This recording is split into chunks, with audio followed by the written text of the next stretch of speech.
I think about that every time I climb in a plane now. It's just, am I ready when something happens? Every day now, Bob Franklin is flying on a wing and a prayer. I'm very concerned about it. It's dangerous.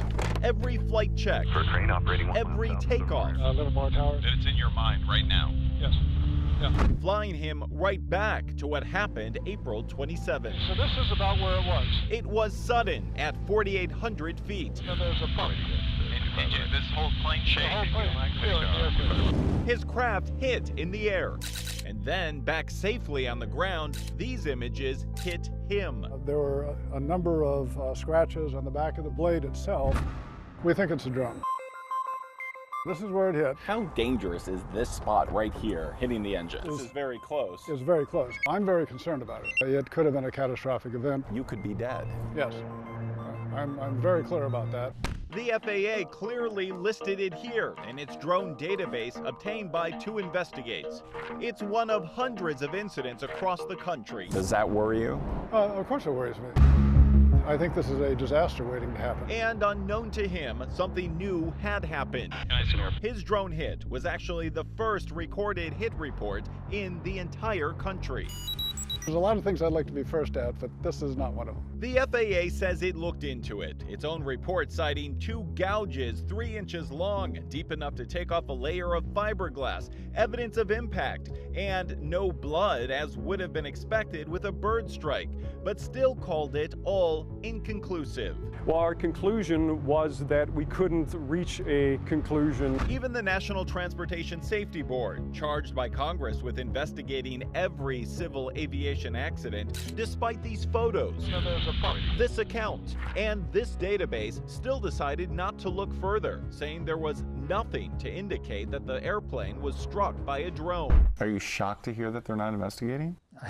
I think it's crazy. Aviation analyst Bruce Milan says given these photos, it is unusual. It probably couldn't be anything other than a drone. And he says it's unsafe. Are they asleep at the switch? Yeah, I think so. Are they putting lives in danger?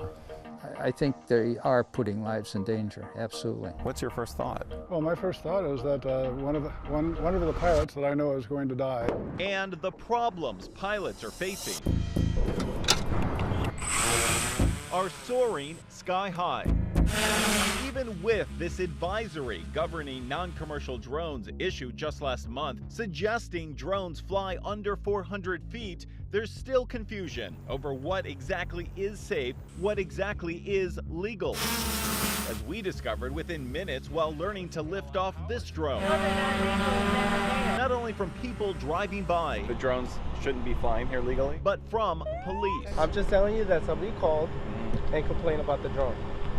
Okay, that's it. They're concerned. Yeah. But is it illegal? to No, fly I'm the not drones here? telling you it's illegal. Is this part of the problem? The officer comes by, he seems to be confused. Is everyone confused? Everybody's confused. There's no guidelines. Drone engineers themselves, like Jason Lamb, want more guidelines It's pretty heavy, right? It is heavy. because they understand the risks. Do some damage with all this weight, right? Yeah, definitely. He's now supporting Senator Dianne Feinstein's legislation requiring greater regulation of consumer drones, where they fly, how high they go, and what software could stop collisions. But it's a long way from becoming law.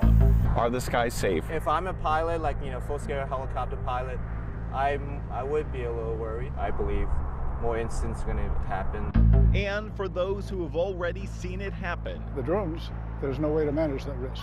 there's nothing to do right now but roll with the risks. When you land, do you think I got lucky today? It's more of a numbers game, I think. I want people to know that this is a serious risk.